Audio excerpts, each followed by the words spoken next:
slow up, no I don't take shit. I got no love for the fakeness. If you wanna play tough and wanna hate this, I'll always show up. I don't ever slow up, no I don't take shit. I got no love for the fakeness. If you wanna play tough and wanna hate this, I'll always show up and make a statement. I don't ever slow up, no I don't take shit. I got no love for the fakeness. If you wanna play tough and wanna hate this, I'll always show up and make a statement. Everything I do so instinctive and so passionate. Every word I move so descriptive like an adjective. I got a vendetta against people who patented being negative when you should be getting after it. I got facts over tracks, this and that. Spitting slow, spitting fast. I could roast, I could gas. Think I'm okay at last, but I don't know if that can erase all the past. And the pettiness, a reflection of the emptiness. Hilarious, you think you're worth my time, you're delirious. Mysterious, because you hide behind a fake exterior. Inferior, you know I'll always be a bit superior. Get off of me, this ain't no humble brag. I want you to hear words, you can say them back. I want you to feel free from the chains at last, and to believe in what you got, it was built to last, yeah. Now that I've been put through hell, I never got.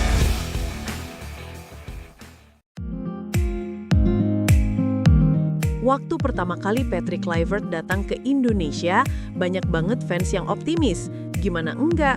Kluivert itu mantan striker top, pernah main bareng legenda kayak Ronaldinho, dan sempat melatih tim-tim Eropa. Kehadirannya bikin harapan besar. Publik berharap dia bisa bawa angin segar, main modern, disiplin ala Eropa, dan tentu aja pembinaan pemain muda yang lebih serius. Tapi sayangnya hasil di lapangan nggak berjalan semulus itu. Performa tim nasional bisa dibilang naik turun. Kemenangan ada, tapi inkonsisten. Dan puncaknya, timnas gagal melaju ke putaran selanjutnya kualifikasi Piala Dunia 2026 setelah kalah dari Irak. Nah, disitulah titik baliknya. Setelah kekalahan itu, tekanan mulai datang dari berbagai arah. Fans mulai ramai di media sosial, tagar hashtag #KluivertOut pun sempat trending di X Twitter. Bukan cuma dari netizen ya, tapi juga dari pengamat sepak bola, bahkan politisi ikut bersuara. Dan akhirnya pada 16 Oktober 2025, PSSI resmi mengumumkan bahwa kerjasama dengan Kluivert berakhir. PSSI menyebut keputusan ini diambil setelah evaluasi mendalam dan atas kesepakatan bersama. Tapi kalau kita lihat lebih dalam, ada beberapa alasan kuat di baliknya. Pertama, jelas, gagal mencapai target utama, yaitu lolos ke babak berikutnya kualifikasi Piala Dunia 2026. Kedua, ada rencana restrukturisasi besar di tubuh tim nasional. Katanya PSSI ingin menyegarkan arah pembinaan sepak bola. Dan ketiga, tentu aja, tekanan publik yang semakin besar dan mulai hilangnya kepercayaan terhadap sang pelatih. Nah, di luar itu, media juga menyebut ada beberapa faktor lain. Salah satunya, performa tim yang gak stabil dan suasana ruang ganti yang disebut-sebut kurang harmonis. Artinya, mungkin ada hal-hal internal yang gak tersampaikan ke publik sepenuhnya. Setelah pemecatan ini, PSSI nggak bisa santai guys. Ada beberapa PR besar yang harus mereka kerjakan. Pertama, tentu aja menunjuk pelatih baru atau minimal caretaker sementara biar tim tetap bisa latihan dan siap untuk agenda FIFA Matchday berikutnya. Kedua, menyusun ulang visi dan strategi tim nasional. Karena percuma ganti pelatih kalau arah permainannya nggak jelas. Kita butuh sistem yang kuat, bukan cuma figur pelatihnya. Ketiga, PSSI juga harus lebih melibatkan pelatih lokal dan pembinaan usia muda. Soalnya masa depan sepak bola Indonesia nggak bisa cuma bergantung pada pelatih asing. Pelatih lokal harus diberi kepercayaan dan ruang untuk berkembang. Dan yang paling penting, transparansi ke publik. Setiap keputusan harus dijelaskan dengan jujur dan terbuka. Publik itu bukan musuh, justru mereka sumber semangat timnas. Nah, soal pengganti Kluivert, beberapa nama udah mulai muncul. Ada pelatih lokal kayak Indra Syafri, ada juga nama asing besar seperti Giovanni Van Bronckhorst dan Jesus Casas. Tapi sampai sekarang belum ada yang dipastikan. Nah, kalau ngomongin reaksi publik, ini seru banget. Karena pandangan masyarakat benar-benar terbelah dua.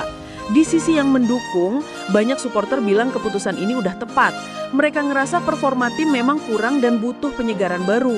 Bahkan beberapa anggota DPR bilang keputusan ini menjawab keresahan masyarakat. Tapi di sisi lain ada juga yang justru mempertanyakan langkah ini. Menurut mereka, Kluivert baru melatih dalam waktu singkat, jadi belum sempat nunjukin hasil maksimal. Beberapa pengamat bilang, PSSI terlalu reaktif, baru gagal dikit langsung pelatihnya yang disalahin. Dan itu ada benernya juga sih, karena di sepak bola modern, proses membangun tim itu nggak bisa instan, butuh waktu, kesabaran, dan tentu aja kepercayaan. Kalau kita lihat dari dua sisi, sebenarnya keputusan PSSI ini bisa dibilang tepat sekaligus berisiko. Dari sisi jangka pendek, iya, ini langkah yang bisa menenangkan publik. Setidaknya tekanan berkurang, suasana jadi lebih tenang dan PSSI punya waktu buat evaluasi. Tapi dari sisi jangka panjang, kalau nggak ada rencana jelas, ini bisa jadi blunder besar. Bayangin aja, tiap beberapa bulan ganti pelatih, gaya main berubah, strategi berubah, pemain bingung adaptasi. Hasilnya ya balik lagi ke titik semula. Sepak bola itu bukan sprint tapi maraton. Yang kita butuhin bukan cuma pelatih baru, tapi sistem yang berkelanjutan.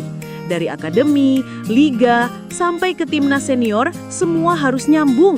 Jadi bisa dibilang keputusan memutus kerjasama dengan Patrick Kluivert ini adalah langkah berani tapi juga penuh resiko. Kalau ke depan PSSI bisa nemuin pelatih yang lebih cocok, punya visi jangka panjang dan mau benar-benar membangun dari dasar, ini bisa jadi titik awal perubahan. Tapi kalau cuma ganti nama tanpa arah yang jelas, ya kita bakal terus muter di lingkaran yang sama. Sekarang tinggal kita tunggu aja. Langkah berikutnya dari PSSI bakal seperti apa? Apakah ini awal dari kebangkitan atau justru babak baru dari drama sepak bola Indonesia yang gak ada habisnya? Kalau menurut kalian gimana Sob? Apakah pemecatan Patrick Kluivert ini langkah yang tepat atau justru terburu-buru? Tulis pendapat kalian di kolom komentar ya. Dan jangan lupa like, share, dan subscribe biar kalian gak ketinggalan bahasan bola menarik lainnya.